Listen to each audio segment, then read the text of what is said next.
Seeing life pass you by can get discouraging, and life can be very difficult when you look at it from the perspective of the world and what you seek to gain through life, through the things of the world. Apothem understood this when he wrote Psalms 72 and 2. As for me, my feet have almost stumbled, my steps have nearly slipped. Solomon also discovered the futilities of life when it is lived only for this world. But the Bible is very clear as to what our purpose in life should be. We were given life to honor God and not as a fulfillment for our own prosperity. When we seek riches over righteousness and success over the Savior, we place our life in the hands of the world and not the Creator of the world, which is God. Apothem, in his moment of weakness, reminded himself that God is his refuge. In verse 25 of Psalms 73, whom have I in heaven but you? And there is nothing on earth I desire besides you. So when you start wondering about your life and if it will amount to anything, remember this verse and Ecclesiastes 12:13.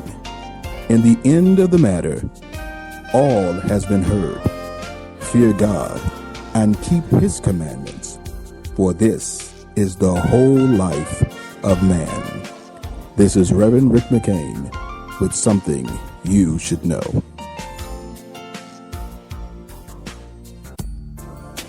Good evening. This is Brenda McCain from the Let's Stay Together talk show. Here is this week announcements. Join us next week, May 26th. Our topic, current situation. Meet Chicago's own Director Mario Marcel and stay tuned for the McCain versus McCain battle. Ladies, is finally here. Free to Soar 2015 11th Annual Women's Conference at New Faith Baptist Church International starting this Thursday, May 21st through Sunday, May 24th. For more information of the location, please go to www.newfaith.org. Jason Petrick Fashion Hair Studio is home to the world of fashion and entertainment. He offers you a backstage experience with salon hair services, makeup, photo shoots, clip-in and sew-in extensions, fashion and entertainment, and a great bundle deal on luxury hair. Jason creates hair that puts every woman on the runway. Please visit jpfhairstudio.com for the location to purchase hair or book an appointment for any of their outstanding services. JPF International staff has worked with local, European, South Asian, and many cultural models, musicians, public figures, and now they're here to service you. And for a special discount, please let them know that the Let's Stay Together talk show sent you. The Laney Foundation proudly presents a comedy concert, A Father's Chance, Saturday, June 20th, 2015 at 7 p.m. For more details, please visit www.laneyfoundation.com. The Let's Stay Together show is looking for interns to help us with upcoming television broadcasts. We're looking for editors, cameramen, CG people, crew members, and teleprompter people. Looking for a great cause? Help New Faith Baptist Church International fight against Ebola. Go to Amazon to support the Joseph assignment. Go to www.amazon.com. Right after our show, you can tune in to hear more great preaching at New Faith Baptist International Church with Pastor Chanel Felder. The broadcast comes on every Tuesday at 9 p.m. at WYJS. This concludes the Let's Stay Together talk show announcements.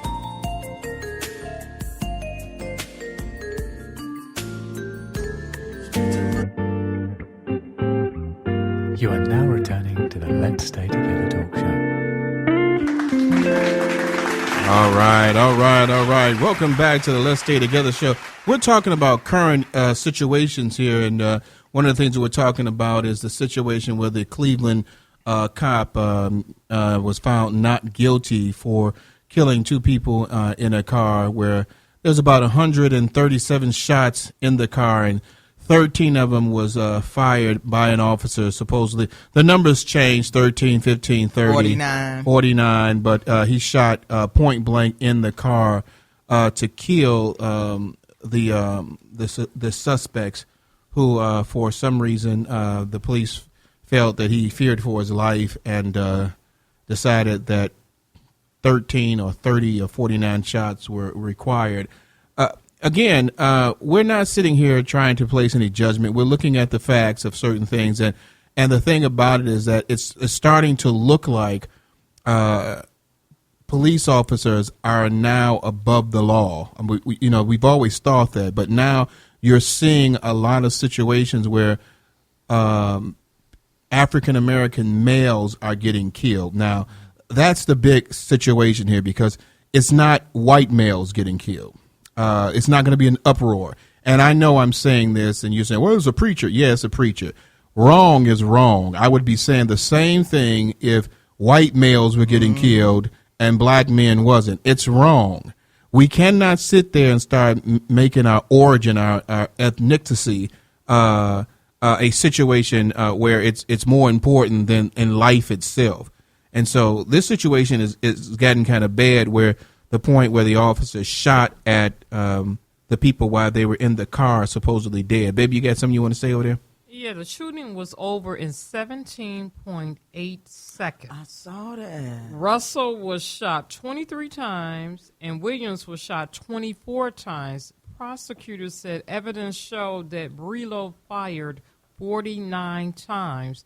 And he does not have any recollection of this. Of course. And I'm sorry, one of the people, back to the response we had made about life imitating television, and someone says, yes, it does. That is why you have pit maneuvers when you have a car chase. Life imitating art. What incentives do I have as a police officer to imitate the art when I get away with murder, claiming fear of my life? The fear for my life was added to get away with justifying shooting first. This has been added within the last 5 years. It was called Broken Windows. Oh, wow. So we thanked people who are sending us information via Facebook and Twitter. You can do it as LinkedIn, and you can give us a telephone call here at 312-754-4333. If you don't want to voice your opinion over the phone line, you're more than welcome, as several people have already done, sending us stuff through Facebook and Twitter. Yes. I want to read this real quick to piggyback off of what Tracy was just saying. And from 2005 through early April, 54 officers have been charged criminally for shooting and killing someone in the line of duty. The analysis found this out. Of the 35 cases that have been resolved, 21 officers were acquitted or saw their charges dropped. 11 cases resulted in convictions, and in 3 cases, the officers entered guilty pleas and were placed on probation. Wow.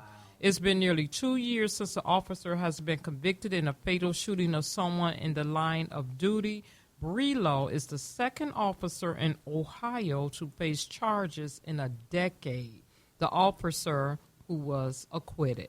Now, not only was he acquitted for murder or attempted murder, the lesser charges he was acquitted too, which was attempted manslaughter and aggravated assault. I mean, he just clean slate.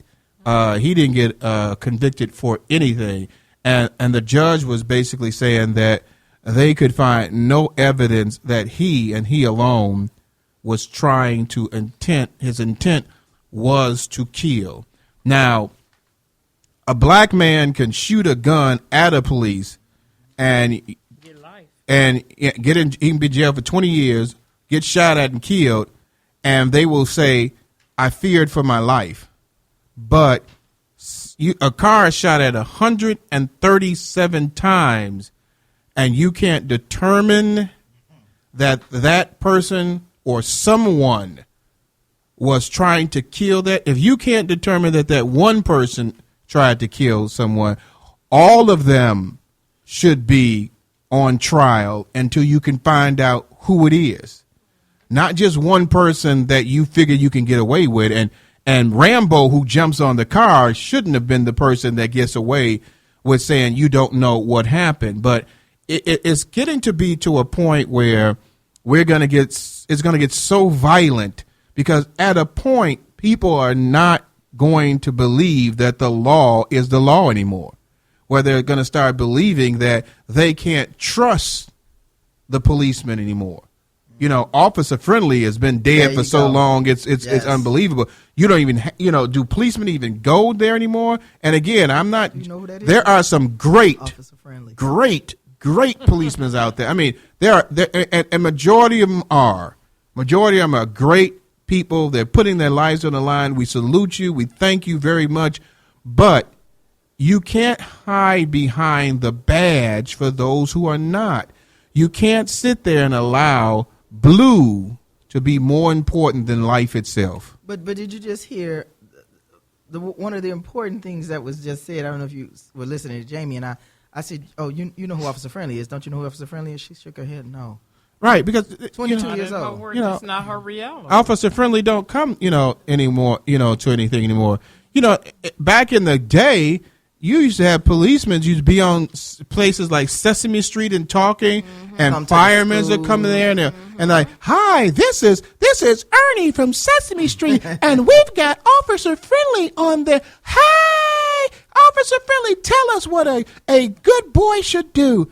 That don't happen no more. Go ahead. I was looking at some of the comments that got left at the end of the article. And one of them, it stood out to me when you were saying, like, for those who aren't necessarily good cops, they can't hide behind a badge forever. And one of the comments was saying that even if they were saying that they're good cops and they're bad cops, but if the good cops know what's happening and aren't saying anything, then that makes them a bad cop just as much as the bad cop that actually is a cop. Yeah, that's true. Yeah.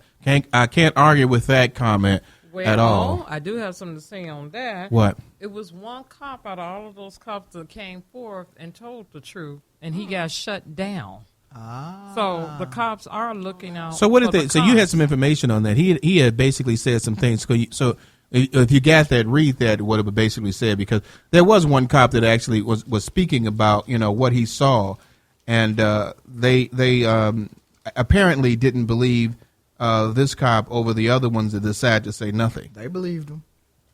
Yeah, that's what they believe in, so they're going to cover it. During the chase, some officers reported that someone was shooting at them from the window of the Malibu. At least one officer reported that was not the case. And at 10:47 p.m. that night, he said the passenger just put his hands out asking us to stop. He does not have a gun.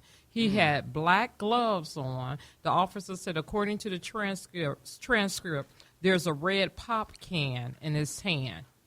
That was no reason to fire and shoot them. Right. But they looking at it's 10:47 p.m. at night. These people, they got us on a God knows how long mile chase. So, what we going to do? We going to shoot them, gun them down, which I just still do not get this. That didn't stop the pursuit. They said seconds later, the Malibu dead-ended into a middle school parking lot and was rammed by an officer's car. The Malibu spun to a halt as officers began to open fire.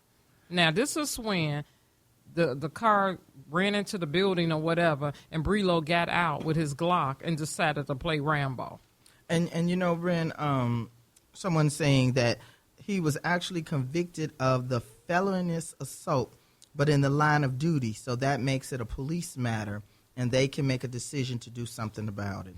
Okay, because I know the reports here are saying that he was not convicted of the two lesser charges of attempted voluntary manslaughter and aggravated assault. I mean, if the police have something to say on that, and you would hope that there's honor among everything. You're a part of a family, so we can't sit here and just arbitrarily say something negative against the police department because they're a part of a family. you know, we know that a lot of people out there, if your family shot somebody, you probably ain't telling somebody something either. So, Oh, yeah. you know, we can't sit there and be, you know, holier than thou on the scenario.